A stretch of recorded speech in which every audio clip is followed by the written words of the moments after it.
Why have Muslims failed in their response to the West? ہماری failure کا سب سے بڑا سبب یہ ہے، میں ایک تو بیان کروں گا، وہ اسپینگلر کا پوائنٹ آف ویو۔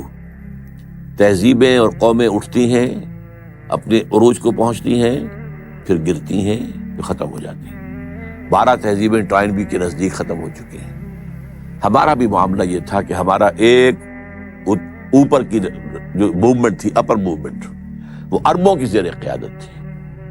عرب قوم، nascent potential from the desert area, فطرت کے مقاصد کی کرتا ہے نگہبانی، یا بندہ صحرائی یا مرد کوہستانی، بندہ صحرائی۔ اس کے بعد کیا ہوا؟ اسلام تو خلافت راشدہ کے بعد سے ڈکلائن شروع ہو گیا، اب ملوکیت آ گئی، وہ اسلام کا نظام شورائی جو ہے حکومت کی سطح پر ختم ہو گیا۔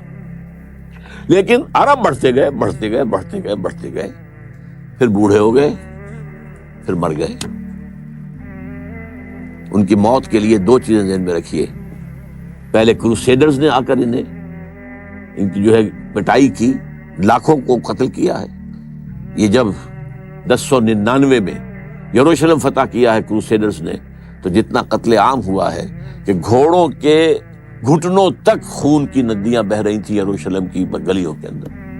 اور یہ لکھنے والے ویسٹرن جو ہیں آتھرز ہیں، انہوں نے شرم کے ساتھ سر جیسے معلوم ہوتا ہے کہ نیچے کیا ہوا ہے، اور شرما کر بات لکھ رہے ہیں، حقیقت کو لکھا ضرور ہے انہوں نے۔ اور اس کے بعد تاتاریوں کے ہاتھوں آئے اور کروڑوں مسلمان قتل ہوئے، not lakhs, note it, literally کروڑوں۔ پوری خارزم شاہ کی حکومت عظیم ترین، دی گریٹر خراسان، دی خراسان بزرگ، دی گریٹر خراسان، ختم۔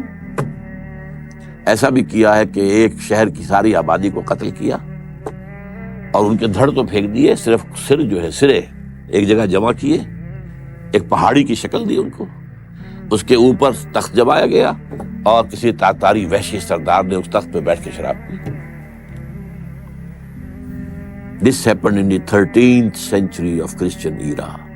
1258 میں فال آف بغداد کے ساتھ عرب قوم کی موت واقع ہو گئی۔ قومیں رہتی ہیں، اس کے بعد ان کے لیے قیادت نہیں تھی، اس کے بعد سے مسلم ورلڈ کی، مسلم امہ کی قیادت عربوں کے ہاتھ میں نہیں ہے۔ ہاں، اللہ کی طرف سے یہ معجزہ ہو گیا، جنہوں نے کروڑوں مسلمانوں کو قتل کیا تھا وہ خود اسلام لے آئے۔ ہے آیا فتنہ تاتار کے افسانے سے، پاسباں مل گئے کعبے کو صنم خانے سے۔ اس کے بعد 4 عظیم ترین مملکتیں جو بنی ہیں انڈیا میں، کون تھے یہ؟ خاص طور پر مغل، ترکان تیموری، یہ ترک تھے۔ ایران میں ترکان صفوی، دی صفوید ٹرکس، پھر دی سلجوق ٹرکس، مڈل ایسٹ کے اندر سلجوقی، اور اناطولیہ سے جو ایشیا مائنر سے شروع ہو کر جو نکلے ہیں، پھر آٹومان ٹرکس۔ تو آپ کو معلوم ہے کہ یورپ کا مشرقی حصہ پورا فتح کیا، ویانا کی سیج تک گئے ہیں، وہاں سے واپسی شروع ہوئی ہے۔ جیسے حضور کے زمانے میں ٹورز تک پہنچ گئے تھے، تقریباً 200 میل رہ گیا تھا پیرس حضور کے بعد صلی اللہ علیہ وسلم۔ حضور کا انتقال تو 632 میں ہو گیا ہے، اس کے بعد جو ہے 732 میں وہ شکست ہوئی ہے وہاں پر۔ اسی طرح ویانا کا جب اٹھانا پڑا ہے محاصرہ، تو وہاں سے بیکورڈ موومنٹ شروع ہوئی۔ لیکن یہ کہ یورپ کا بہت بڑا حصہ جو ہے ترکوں کے زیر نگی رہا ہے، 400 برس تک خلافت بھی ان کے پاس رہی۔ پھر ڈاؤن فال آ گیا۔ اب ہم اس دوسرے ڈاؤن فال کے لوئسٹ ایب پر کھڑے ہوئے ہیں، اور یہ لوئسٹ ایب شروع ہوا ہے 1924 سے۔ 1924 میں خلافت ختم، صرف ایک سمبل تھا، a symbol of Muslim unity, ختم۔ اور سن 14 سے 18 تک کی جو جنگ تھی، اس کے نتیجے میں great Ottoman empire just vanished from the surface of the earth, اور at least I can say from the map of the world. زمین تو ختم نہیں ہوا کرتی نا، لیکن یہ کہ بھارت آٹومان امپائر کہاں تھی یہ آج کوئی بھی نہیں بتا سکتا۔ کہاں بتائیے ذرا نقشے کے اندر کہاں تھی؟ ختم۔ حصے بکھرے ہو گئے عالم اسلام کے۔ بغاوت کروائی تھی ترکوں کے خلاف عربوں سے، کرنل لارنس، اس نے جو بغاوت کروائی ہے یہ جو شاہ بیٹھا ہوا حسین کا اس کا پردادا جو تھا اس نے بغاوت کی تھی اور ترکوں کو ذبح کیا تھا، ترکوں کو قتل کیا تھا، حرم شریف میں قتل کیا ہے ترکوں، اس لیے کہ قلعہ موجود تھا۔ جو لوگ، اب تو وہ ختم ہو گیا قلعہ، جو لوگ کچھ عرصے پہلے گئے ہیں وہاں پر، تو پہاڑی جو ہے باب عبدالعزیز کے سامنے وہاں پہاڑی نظر آتی ہے، اور پہاڑی کے اوپر ترکوں کا قلعہ ابھی تک موجود تھا۔ وہ وہاں موجود تھے، توپیں موجود تھیں، وہ توپیں چلا سکتے تھے، لیکن انہوں نے خانہ کعبہ کو نقصان پہنچانا گوارا نہیں کیا۔ ان کی نگاہوں کے سامنے ترک جو ہے فوجی وہاں پر ذبح کیے جاتے، اور وعدہ کیا تھا، ہم تمہیں آزادی دیں گے، تم ترکوں کے غلام کیوں ہو گئے ہو؟ آزادی کیا دی؟ سب حصے بکھرے کر لیے۔ عراق انگریزوں کے پاس رہے گا، مصر انگریزوں کے پاس رہے گا، شام فرانسیسیوں کے پاس رہے گا، فلسطین کا بھی مینڈیٹ انگریزوں کے پاس رہے گا، لیبیا اطالویوں کے پاس رہے گا، الجزائر فرانس کے پاس رہے گا، وغیرہ وغیرہ، موریٹانیہ اسپین کے پاس رہے گا، وغیرہ وغیرہ۔ تو یہ لوور اسٹیپ تھا۔ تو ہم اس اعتبار سے اس وقت تاریخی پہلو سے وہ اپنے دو عروج دیکھنے کے بعد، پہلا عروج under the leadership of the Arabs, دوسرا عروج under the leadership of the tricks, اب یہ دونوں نیچے زمین پر پڑے ہوئے ہیں۔ ایک تو یہ ہے جو حقیقت ہے جس کو سمجھنا چاہیے، اور دوسرے یہ کہ ہمارا اصل سبب کیا ہے، اسے میں کہوں گا ایمان کی کمزوری۔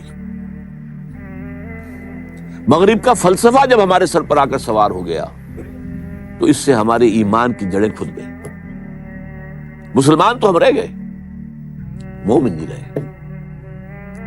وہ جو پرسنل کنوکشن ہوتی، یقین، جس کو اقبال کہتا ہے یقین پیدا کرے ناداں، یقین سے ہاتھ آتی ہے وہ درویشی کے جس کے سامنے جھکتی ہے فغفوری، یقین نہیں رہا۔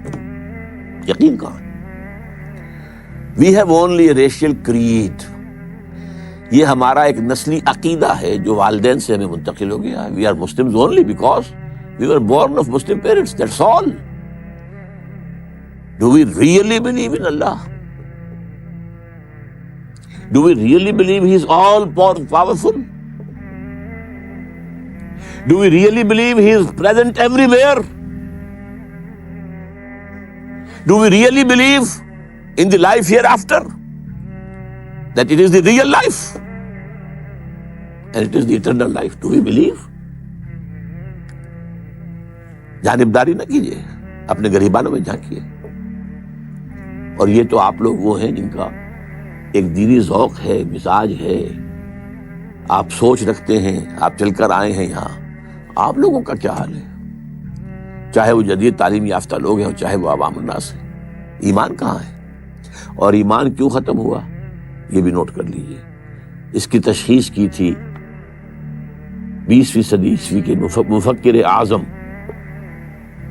قرآن سے دوری۔ قرآن کو بند کر دو، انہیں علم کلام میں الجھا دو، انہیں تصوف میں مگن کر دو، مست رکھو ذکر و فکر صبح گاہی میں اسے۔ قرآن کو بند کر لو، ورنہ قرآن میں تو یہ پڑھیں گے تو ملوکیت کے خلاف بات سامنے آئے گی، بادشاہت کے خلاف، سرمایہ داری کے خلاف، لہذا اس کو بند کر دو۔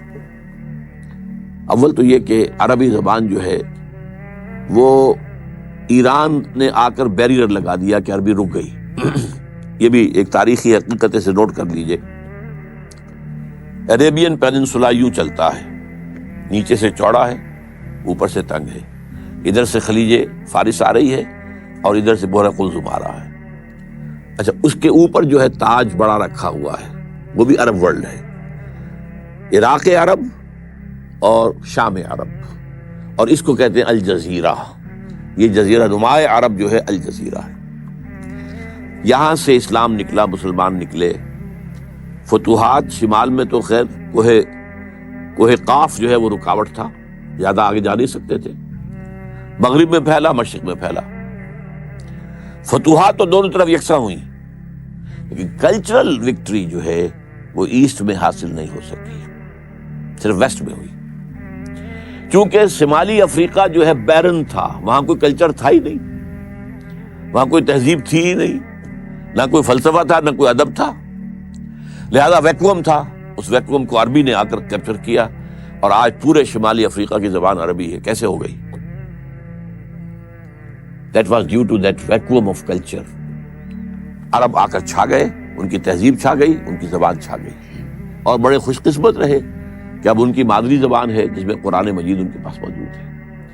مشرق کی طرف جب بڑھے ہیں، عراق سے نکل کر، شام سے نکل کر گئے مغرب کی طرف، عراق سے نکل کر آئے مشرق کی طرف، جو ایران ہے اس کا اپنا کلچر تھا، اس کی تہذیب تھی، اس کی زبان تھی، اس کا لٹریچر تھا، اس کی شاعری تھی، اس کا فلسفہ تھا، لہذا کلچرلی اسلام ایران کو فتح نہیں کر سکا، پولیٹیکلی فتح کیا ہے۔ اور اس کے بعد ٹرکس آ گئے، انہوں نے بھی پرشین اختیار کیے۔ ہمارے ہاں جو 800 برس حکومت رہی ہے تو Persian was the official language, not Arabic.